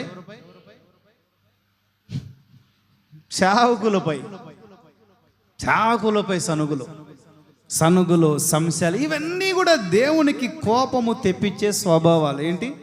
వీటిపై జయము కలగాలి అంటే నీకు పరిశుద్ధాత్మ సహాయం అవసరం, పరిశుద్ధాత్మ ప్రేరణ అవసరం, పరిశుద్ధాత్మతో నీవు నింపబడటం అవసరం, పరిశుద్ధాత్మతో నింపబడిన సేవకుల అడుగుజాడలో నీవు నడవటం అవసరం, వాళ్ళు చెప్పిన వేద వాక్యమును అనుసరించడం అవసరం, అభిషేకంతో నింపబడి చెప్తున్న సేవకుల మాటలు తూచా తప్పకుండా పాటించడం అవసరం. స్తోత్రం చెప్పండి, గట్టిగా చెప్పండి. పౌలు అంటారు, నేను క్రీస్తుని పోలు నడుచుకుంటున్నాను, మీరు నన్ను పోలు నడుచుకోండి. పౌలు అన్నది గురించి చెప్తున్నా, నేను నా గురించి చెప్పట్లా. సరే, పరిశుద్ధాత్మను పొందుకున్న సేవకులంగా మేము మాకు చేతనైన దాంట్లో మీకు మాదిరిగా ఉంటూ ఉన్నాం. మీరు మాదిరిగా ఉండేదానికి ప్రయత్నం చేయండి. మీరు అనుసరించండి. భాష ఎలా ఉంటుంది ఆలోచించండి, స్వభావాలు ఎలా ఉంటున్నాయి ఆలోచించండి, ఆలోచన విధానం, ప్రేమ పలకరింపు ఎలా ఉంటుంది ఆలోచించండి, అనుసరించండి, నేర్చుకోండి, పాటించండి, చెప్పండి, 10 మందికి తెలియచేయండి. 10 మందికి క్రీస్తు ప్రేమని మీ వ్యక్తిత్వం ద్వారా బయలుపరచండి. స్తోత్రం చెప్పండి, గట్టిగా చెప్పండి. ఒక విశ్వాసి సూర్యుని వలె ప్రకాశించాలి. ఒక విశ్వాసి సూర్యుని వలె, సూర్యకాంతి వలె విశ్వాసి కాంతి ప్రజలకు దీవెనకరంగా ఉండాలి. అపోస్తలుడైన పౌలు సౌలుగా ఉన్నప్పుడు, దమస్కు మార్గము గుండా గుర్రం ఎక్కిపోతూ ఉన్నప్పుడు, సూర్యకాంతికి మించిన కాంతి, ప్రకాశం అతనిపై ప్రసరించింది, అతను దర్శించింది, అతన్ని మార్చింది. ఏమయ్యాడు? 10 రోజులు, 20 రోజులు, 30 రోజులు, 50 రోజులు, సంవత్సరం, 2 సంవత్సరాలు బాగుండి తర్వాత దుబారా తిరిగాడా? తర్వాత చల్లారాడా? ఆ రోజు అతనిపై ప్రసరించిన కాంతి అతను ముగింపు దశ వరకు కూడా అతను వెంబడించింది. గట్టిగా చప్పట్లో కొట్టు. అపోస్తలుడైన పౌలును మండించింది ఆ సూర్యకాంతి.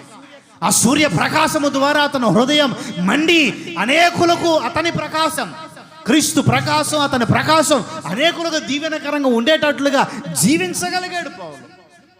పౌలు గురించి స్పష్టంగా ఉంటుంది, నేను నిన్ను అన్యజనులకు వెలుగుగా చేస్తా. ఎలా చెప్పాలి? పౌలుని దేవుడు అన్యజనులకు వెలుగుగా చేశాడు. ఆ వెలుగు ఎక్కడి నుంచి వచ్చింది? ఆ రోజు అతన్ని దర్శించిన సూర్య ప్రకాశముల నుండి వచ్చింది. 26:13 తర్వాత చూసుకోండి. అపోస్తుల కార్యం 26. అంటే అపోస్తుల కార్యాల్లో 3 సార్లు చెప్తాడు ఆయన సాక్ష్యం. ఎన్నిసార్లు గుర్తుపెట్టుకోవాలి? అతని సాక్ష్యం 3 సార్లు చెప్తాడు. ఎన్నిసార్లు? గట్టిగా అపోస్తుల కార్యం మొత్తం ఇది 3వసారి, చివరిసారి. రాజుల ముందు, అధికారుల ముందు నిలబడి, దేవుని ప్రకాశమే నన్ను నిలబెట్టిందయ్యా, దేవుని ప్రకాశమే, ఆ సూర్యకాంతి, నీతి సూర్యుడైన యేసు క్రీస్తు యొక్క ప్రకాశం నాపై ప్రసరించి నన్ను ఇలా మార్చిందయ్యా. నేను మతోన్మాదినే, నేను క్రైస్తవులు హింసించా, రాళ్ళు వేయించా, చంపేటప్పుడు పక్కనే సాక్షిగా ఉండా, సాక్షి సంతకాలు పెట్టా, హింసించా, దండించా, శిక్షించా, చెరసాల్లో వేశా, సావుకి కారణమయ్యా, అన్నీ చేశానయ్యా బాబు. నేను ఆ ఘోర పాపినైన నన్ను ఆయన తన రక్తంతో కడిగి, తన ప్రకాశము వెలుగు చేత నా ప్రాణాత్మ దేహాలు దహించి శుద్ధీకరించి ఇదిగో ఇలా మార్చాడయ్యా. నేనేమై ఉన్నానో అది క్రీస్తు అయి ఉన్నానయ్యా. ఆ క్రీస్తు ప్రకాశమే నాలో ప్రసరిస్తూ ఉంది.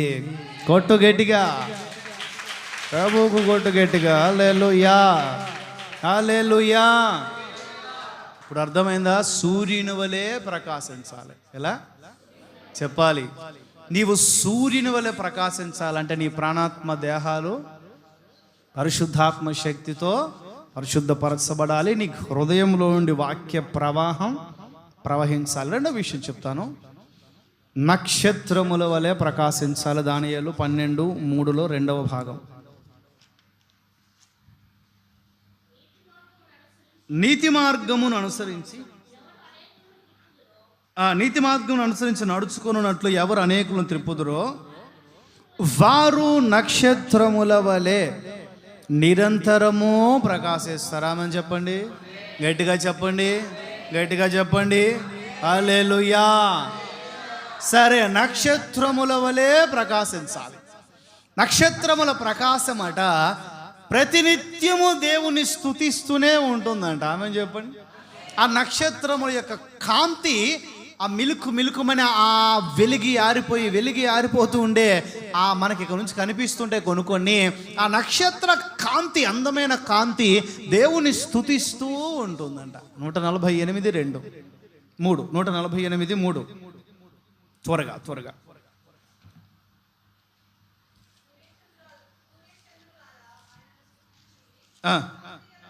కాంతి కలిగిన నక్షత్రములారా మీరందరూ ఆయన స్తుతించండి, స్తోత్రం చెప్పండి. కాంతి కలిగిన నక్షత్రములారా, ప్రకాశించే నక్షత్రములారా, మీరు అందరూ ఆయన స్తుతించండి. ఒక నక్షత్రము యొక్క స్వభావం దేవుని స్తుతించే స్వభావం. ఏంటది?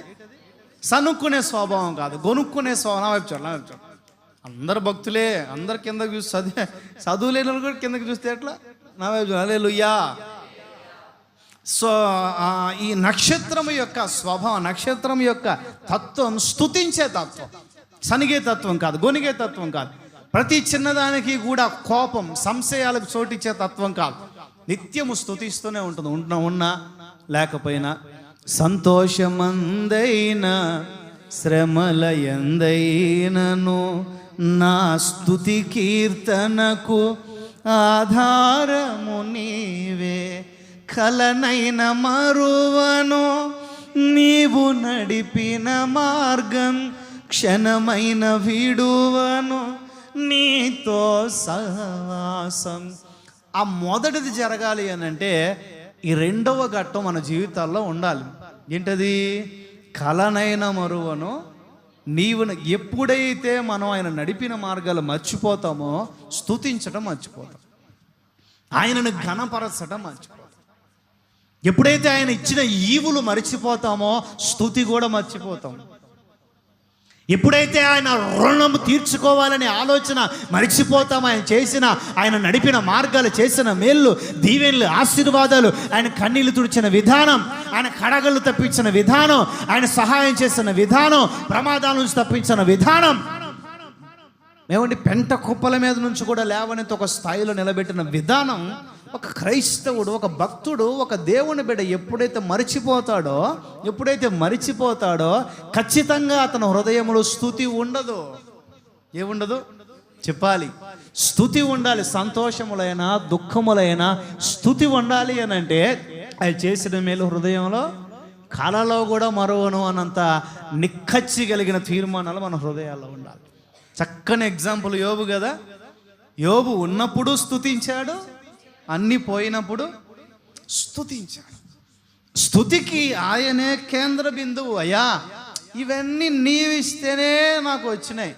నాకు పెళ్లి కాకముందు నా చిన్నతనంలో మా అమ్మ ఎవరో మా నాన్న ఎవరో, ఎంత పేదరికం నుండి నేను వచ్చానో, ఎంత కష్టపడి ఇలా వచ్చున్నానో, ఆ కష్టంలో నీ సహాయం ఎలా పొందుకున్నానో, ఎన్ని నిందలు, ఎన్ని అవమానాలు, ఎన్ని కష్టాలు, ఎన్ని కళ్ళు, ఎన్ని కడగను, ఎన్ని ఆకలి దప్పులు నేను పడ్డానో, నేను అనుభవించానో, ఇవన్నీ నాకు తెలుసయ్యా. వీటిల్లో నువ్వు ఎలా తప్పిస్తూ, నడిపిస్తూ, విడిపిస్తూ, హెచ్చిస్తూ వచ్చావో ఇవన్నీ నాకు గుర్తున్నాయ్యా. నా చేతిలో ₹1 ఉందంటే కారణం ₹1 నీవిచ్చిందేనయ్యా. మొన్న మధ్య ఒక సినీకి సంబంధించిన ఒక ఆయన, ఒక పెద్ద ఆయన, ఉపేంద్ర గారు అనుకుంటా, ఆయన ఒక మాట మాట్లాడుతుంటే విన్నా నేను. సినిమా గురించి చెప్తున్నా అనుకోవద్దు, మనిషి గురించి చెప్తున్నా, గుర్తుపెట్టుకోవాలి. టాపిక్ దగ్గర ఉండాలి. ఎక్కడ ఉండాలి చెప్పాలి? టాపిక్ దగ్గర ఉండాలి. ఇప్పుడు చెట్లకి రకరకాల కొమ్మలు ఉన్నా కూడా పండున్న కొమ్మ మీదే మన దృష్టి ఉంటుంది, అవునా కదా? రాయితో కొట్టడానికి. అట్లానే టాపిక్ మీదనే ఉండాలి. ఆ మనిషి గురించి చెప్తున్నా నేను, స్తోత్రం చెప్పండి. ఆయన అంటాడు, నేను చేతిలో ఏమీ లేనప్పుడు నా యాత్ర ప్రారంభించా, నా జర్నీ ప్రారంభించా, నా జీవితాన్ని ప్రారంభించా. ఇప్పుడు నేను పడిపోయాను, నేను దిగజారాను, లేకపోతే నేను నష్టపోయాను, నాకు లాస్ అయింది, ఇన్ని కోట్లు, ఇన్ని లక్షలు లాస్ అయింది, నా ఇల్లు పోయింది, నా స్థలం పోయింది, అది పోయింది, ఇది పోయింది, ఇది పోయింది అని అనుకునేదానికి నాకు ఏది లేదు. ఎందుకంటే నాకు ఇప్పుడున్న ప్రతిదీ కూడా నా జర్నీలో ఒక భాగమే. నేను ఏమీ లేనప్పుడే నా యాత్ర ప్రారంభించి ఇప్పుడు ఈ స్థితిలో అన్నీ పోయినా కూడా నేను పోయింది అని అనుకోను అన్నాడు ఆయన. ఎంత గొప్ప మాట అండి. అన్నీ పోయినా కూడా నేను పోయింది అని అనుకోను. ఎందుకంటే ఏమీ లేనప్పుడు నేను అడుగు పెట్టాను మీ ఇండస్ట్రీలో. ఇప్పుడు దేవుడు అన్నీ ఇచ్చున్నా, లేకపోతే ఇప్పుడు అన్నీ కలిగినాయి నా కష్టం ద్వారా. మళ్ళీ పోయినాయి అనుకోండి, నేనేం పెద్దగా బాధపడను, పెద్దగా స్పందించను, పెద్దగా నేనేమి పబ్లిసిటీ చేసుకోను, నష్టపోయానని కుమిలిపోను నేను. అందుకే నాకు ఈరోజు వరకు జబ్బు లేదంటాడు ఆయన. స్తోత్రం చెప్పండి. ఏమీ లేనప్పుడు మన స్థితి ఎలా ప్రారంభించాం. ఇప్పుడు ఏదైనా పోయిందని అనుకోండి, దిగులు పడాల్సిన పని లేదు. ఆమేన్. మంచి ఉదాహరణ యోబు మనకి ఇక్కడ. అన్నీ ఏమీ లేనప్పుడు తన యాత్ర ప్రారంభించాడు. దేవుడు అన్నీ ఇచ్చాడు. తన దేశంలో తనకు మించిన గొప్పవాడు ఎవరు లేడు అని బైబిల్ చెప్తాం. మళ్ళీ ఇప్పుడు తన దేశంలో తనకు మించిన దరిద్రుడు ఎవరు లేరనే స్థితికి బలహీనం అయిపోయాడు. కారణాలు మనకు తెలుసు, యోబుకు తెలియకపోవచ్చు. కానీ యోబు హృదయం నిక్కచ్చగా నిష్టగా ఉంది. చూసారా, యోబు ఏమంటాడండి? అన్నీ ఉన్నప్పుడేనా స్తుతించేది? అన్నీ ఉన్నప్పుడేనా? అసలు ఇవన్నీ ఎట్లా వచ్చాయి, ఎక్కడి నుంచి వచ్చాయి? గత 30 సంవత్సరాలుగా నాతో యాత్ర చేస్తున్నావు కదా, నువ్వు తెలీదా? మనం ఎక్కడి నుంచి, ఏ పూరి గుడిసెలోంచి ఈ స్థితికి వచ్చామో తెలీదా? గత 30-40 ఏళ్ళుగా 10 మంది పిల్లల కన్నా 30-40 సంవత్సరాలుగా నాతో యాత్ర చేస్తున్నావు కదా, మనం ఏ స్థితి నుంచి వచ్చున్నాం? ఒక్క పూట మనం తిని పిల్లలకి 2-3 పూట్ల భోజనం పెట్టిన రోజులు లేవా? రోజులు లేవా? అలాంటి దుస్థితి కలిగిన రోజులు లేవా? పిల్లలు నిద్రపోవటానికి చెప్పి మనం మెలకుగా ఉండి పిల్లల నిద్రకి కారణంగా ఉండి ఈ ఇసురుకుంటున్న ఫ్యాను లేకనో, లేకపోతే గాలి రాకనో, ఏమని ఆ చాపలు లేకనో, లేకపోతే నిద్రపోయేదానికి స్థలాలు లేకనో పిల్లలు నిద్రపుచ్చి మనం మేలుకున్న రోజులు లేవా? మూర్ఖురాలు మాట్లాడినట్టు మాట్లాడుతున్నాం. అన్నీ ఉన్నప్పుడేమో స్తుతిస్తావా? ఏమీ లేనప్పుడు ఏం నేర్చుకున్నావు నాతో 40 సంవత్సరాలు ఉండి? ఏమీ లేనప్పుడేమో దేవుని దూషించమంటావా? నువ్వు దూషించడం కాక నన్ను కూడా దూషించమంటావా? దూషించి మరణం చచ్చిపో అంటావా? ఉండగలుగుతావా? అంటే ఆమె బాధ ఆమెది. కానీ యోబు తత్వం చూడండి, అన్నీ ఉన్నప్పుడు స్తుతించాడు, ఏమీ లేనప్పుడు స్తుతించాడు. దానికి కారణం అందుకనే దేవుడు ఏర్పాటు చేసుకునే వాళ్ళు కూడా అలాంటి వాళ్ళే ఉంటారు. బలహీనులు, రోగగ్రస్తులు, ఆర్థిక స్తోమత లేని వాళ్ళు, అక్కడి నుండి దేవుడు లేపితే జీవితంలో ఎప్పటికీ పడిపోరు. కొట్టుగేటిగా ఆయన బలవంతుల్ని సిగ్గుపరచడానికే బలహీనులు ఎంచుకొనగలిగిన దేవుడు ఆయన. గట్టిగా పెద్ద విద్యావంతుల్ని సిగ్గుపరచడానికి విద్య లేని వారికి బైబిల్ నేర్పి అనేకులకు నేర్పగలిగిన స్థితిలో నిలబెట్టగలిగిన గొప్ప బోధకుడు ఆయన. హల్లెలూయా. నక్షత్రము వలె వెలగాలి నువ్వు కృతజ్ఞతతో. ఎలా? స్తుతిస్తూ, ఎప్పుడు ఏ స్థితిలో ఉన్నా స్తుతి. ఎప్పుడైనా కూడండి మీరు ప్రార్థన చేసుకున్నాడు, నన్ను సేవకు పంపించిన మా పాస్టర్ గారు నేర్పించిన ఒక విధానం ప్రార్థనలో ఏంటి అని అంటే, మొదట దేవుని స్తుతించాలి. ఏం చేయాలి? ఎన్నైనా ఉండాలి నీ ఎత్తి మీద, ఎన్ని ఆలోచనలు మొదట స్తుతించు. ఏం స్తుతించాలి? ప్రభువా నీకు స్తోత్రం. క్యాసెట్లో ఉన్న 30 క్యాసెట్ల పేర్లు చెప్పడం కాదు. శ్రీమంతుడా నీకు స్తోత్రం, జ్యోతిర్మయుడా నీకు స్తోత్రం, ఇంకా కృపామయుడా నీకు స్తోత్రం, తేజోమయుడా నీకు స్తోత్రం. క్యాసెట్ల పేర్లు చెప్పడం కాదు. ఎందుకు స్తోత్రం చెప్తున్నాం? ఏ విషయంలో? ఒక స్తోత్రానికి ఒక కారణం. గుర్తు లేకపోతే రాసుకో. ఒక స్తోత్రానికి ఒక కారణం. అయ్యా ఇదిగో ఈ స్థితిలో నుండి నన్ను తప్పించినందుకు నీకు స్తోత్రం, ఇలా నడిపించినందుకు స్తోత్రం, ఈ విషయాల్లో సహాయం చేసినందుకు నీకు స్తోత్రం అని ఒక్కొక్క విషయానికి ఒక్కొక్క స్తుతిని రాసుకొని అవన్నీ మనసులో పెట్టుకొని మర్చిపోకుండా ఉండటానికి స్తుతించి ఆ తర్వాత ప్రార్థన ప్రారంభించు. నీవు కళ్ళు తెరవక మునిపే నీ మనసులో శాంతి వస్తుంది, అక్కడ సమాధానం బయలుదేరుతుంది. గట్టిగా నేను అనుభవించానండి. అక్షరాల ఎవరో ఫలానా ప్రార్థన చేశాడు, ఆయన పొందుకున్నాడని ఎవరి గురించి చెప్పడానికి కూడా పెద్దగా ఇష్టపడి నేను అనుభవించా. కళ్ళ ముందు మీకు సాక్ష్యం.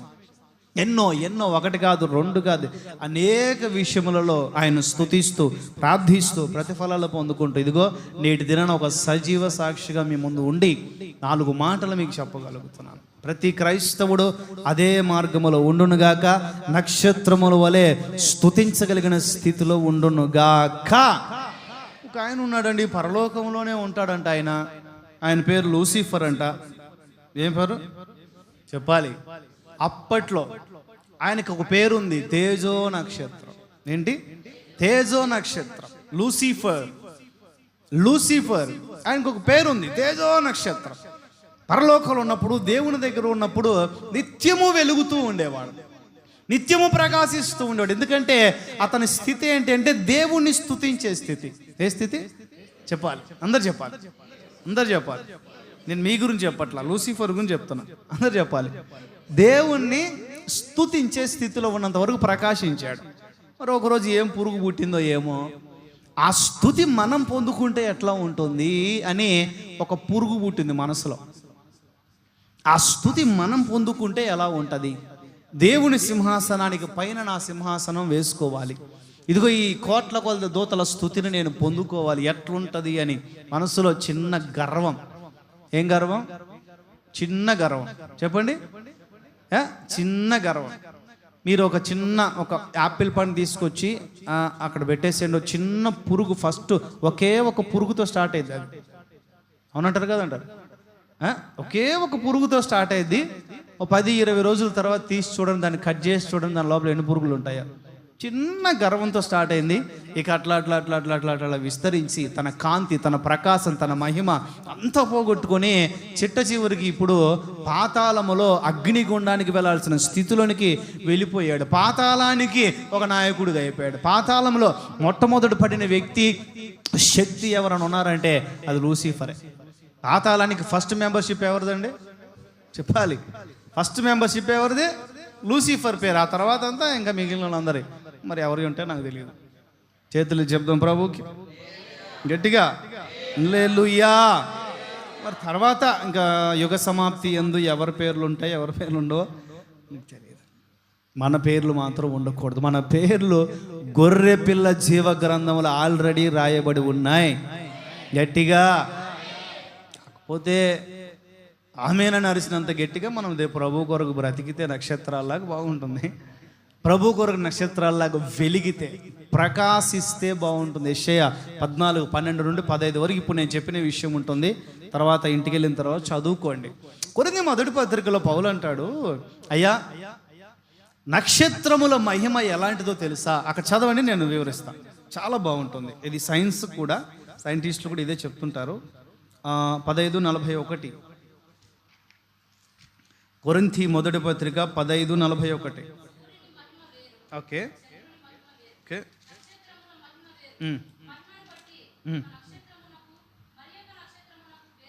మహిమను బట్టి, కాంతిని బట్టి, ప్రకాశమును బట్టి ఒక నక్షత్రానికి ఇంకొక నక్షత్రానికి భేదం ఉంది. నా వైపు చూడాలి. ఇప్పుడు సైంటిస్టులు కూడా ఇదే చెప్తారు. చూడండి, కోట్ల నక్షత్రాలు, లెక్కకు మించి మనం లెక్క వేయలేనన్ని కోట్ల నక్షత్రాలు ఈ విశ్వములో విస్తరించి ఉన్నాయి. ఎన్నో చెప్పండి, లెక్క చెప్పమంటా. నేను చెప్పాను కదా ఆల్రెడీ. ఎన్ని కోట్లు? అందరు చెప్పండి. కోట్లు. మనం లెక్క పెట్టలేనన్ని కోట్ల నక్షత్రాలు ఈ విశ్వములో విస్తరించి ఉన్నాయి. ఒక నక్షత్రానికి ఇంకొక నక్షత్రానికి కాంతిలో, సైజులో తేడా ఉందంట. స్తోత్రం చెప్పండి. దేనికదే ప్రత్యేకమైన అర్థం అది. ఇప్పుడు మనందరం మనుషులమేనండి. అందరూ గట్టిగా అల్లు చెప్పండి.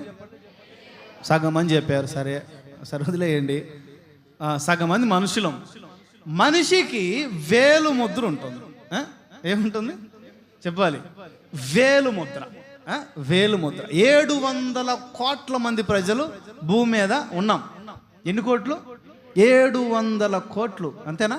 700 కోట్లు నాకు తెలుసు. ఈ 700 కోట్లలో వేలు ముద్ర చెప్పాలి 700 కోట్ల రకాలు. అవునంటారు కదండి.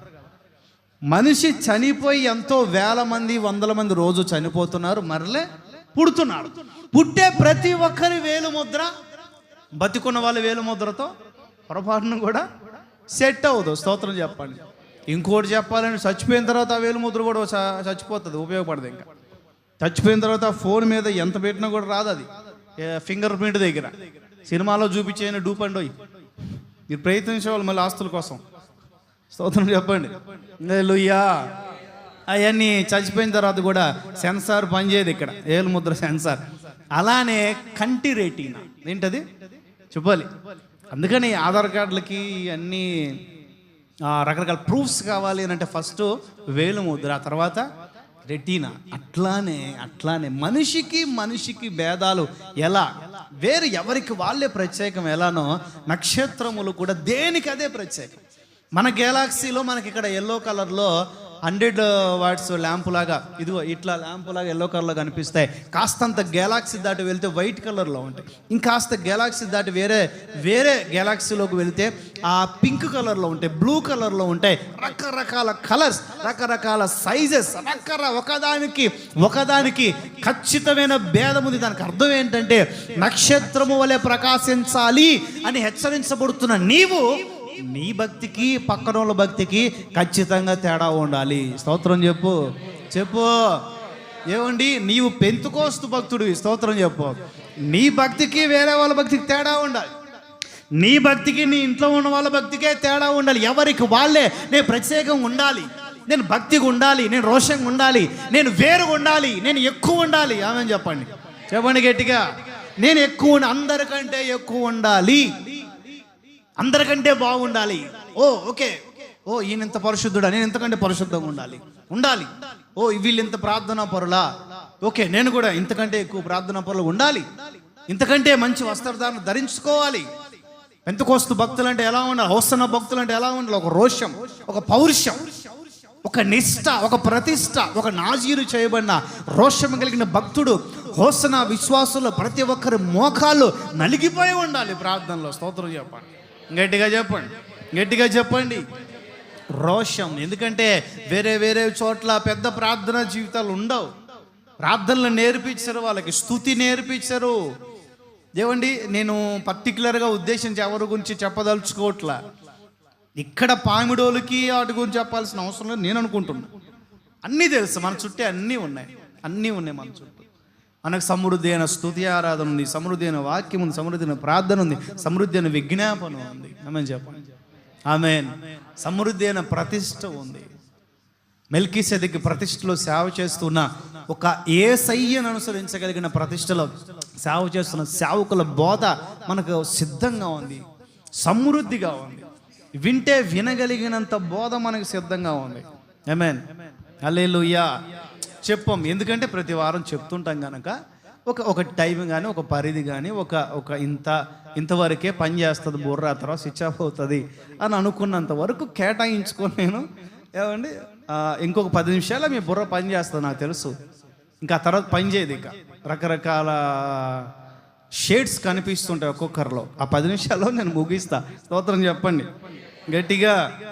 వేరియేషన్ ఉండాలి, మనకి ఏముండాలి? ప్రత్యేకత ఉండాలి. స్కూల్స్ ఉంటాయి, ఏముంటాయి చెప్పాలి? స్కూల్స్ ఉంటాయి. ఒక్కొక్క స్కూల్కి ఒక్కొక్క రకమైన కండిషన్స్ కానీ, రూల్స్ కానీ, రెగ్యులేషన్స్ కానీ, పాఠాలు చెప్పే మాస్టర్స్ సంబంధించా, ఆ స్టూడెంట్స్ డ్రెస్ కోడ్కి సంబంధించా, వాళ్ళ టైం టేబుల్కి సంబంధించా వేరియేషన్ ఉంటుందా ఉండదా చెప్పండి? ఏమండి, ఏం వేరియేషన్ లేకపోతే మన పక్క సందులో ఉన్న స్కూల్లోనే పిల్లలను జాయిన్ చేస్తాం. వేరియేషన్స్ మనం కనుగొనబట్టే కదా ఫలానా స్కూల్ అయితే బాగుంటుంది, ఫలానా హాస్టల్ అయితే బాగుంటుంది, ఫలానా కాలేజ్ అయితే బాగుంటుంది అని ఫలానా అని ఎందుకు కోట్ చేస్తున్నాం?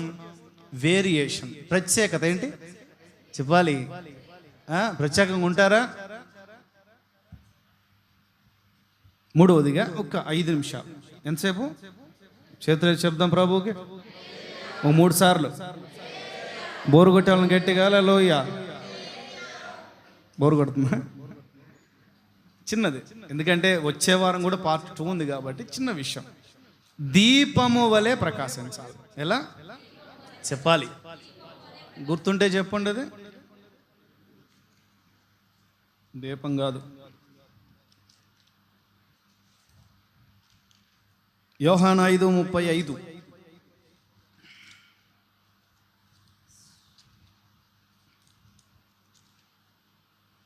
యోహాను 5:35. అతడు మండుచు ప్రకాశించుచు ఉన్న దీపము. ఆమెను చెప్పండి టకటక. ఒక 2-3 రిఫరెన్స్లు. సత్క్రియలు అనే దీపపు కాంతి, దీప ప్రకాశం. మత్తయి వర్తమానం 5:15-16.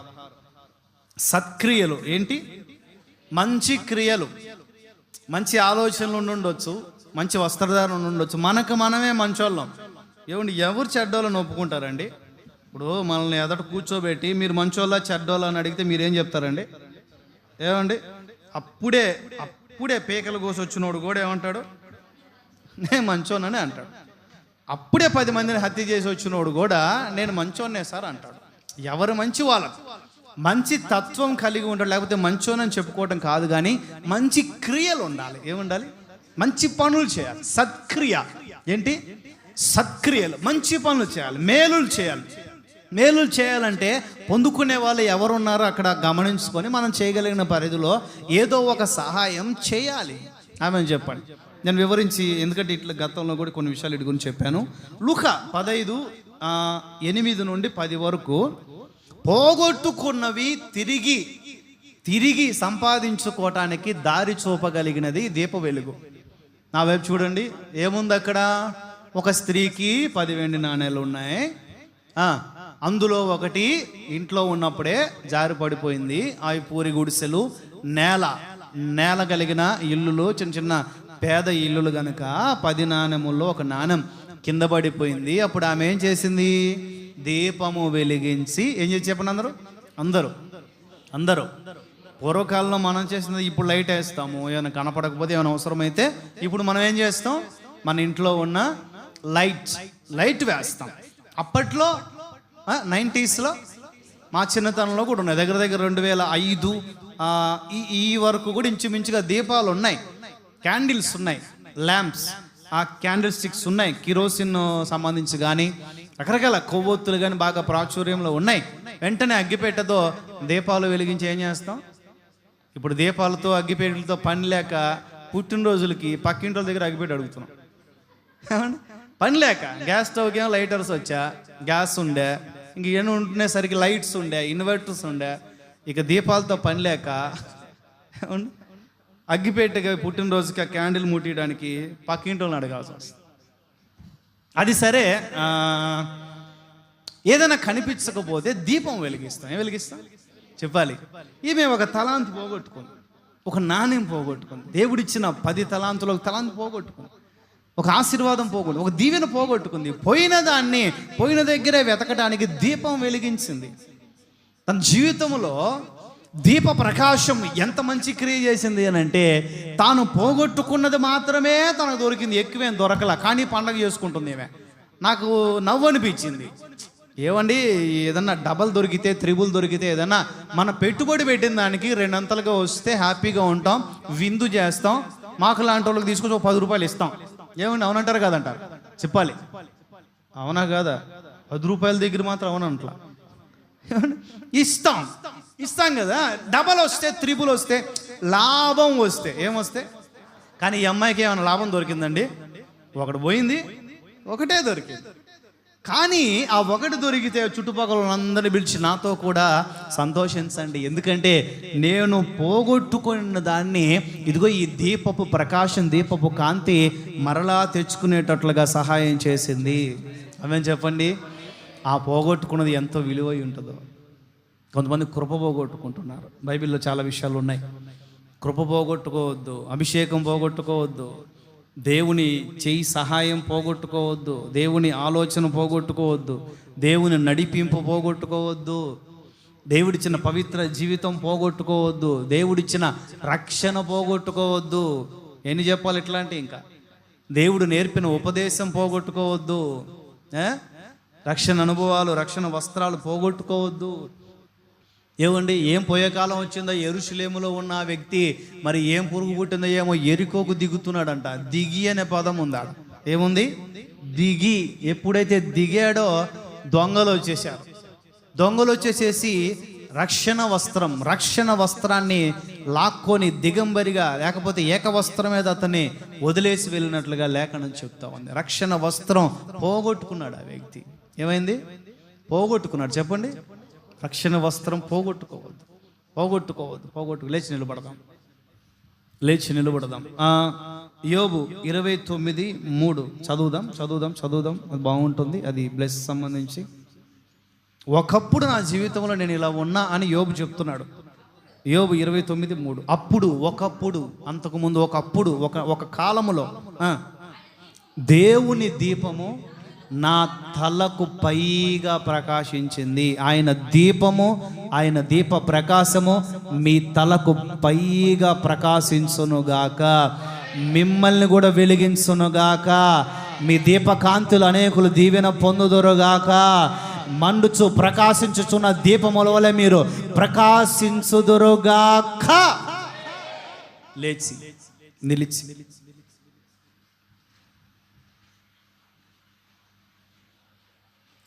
నిలిచి ఒక చిన్న తీర్మానంతో ప్రార్థన చేసుకొని ఆశీర్వాదకరం ఇంటి నుంచి బయలుదేరి వెళ్దాం.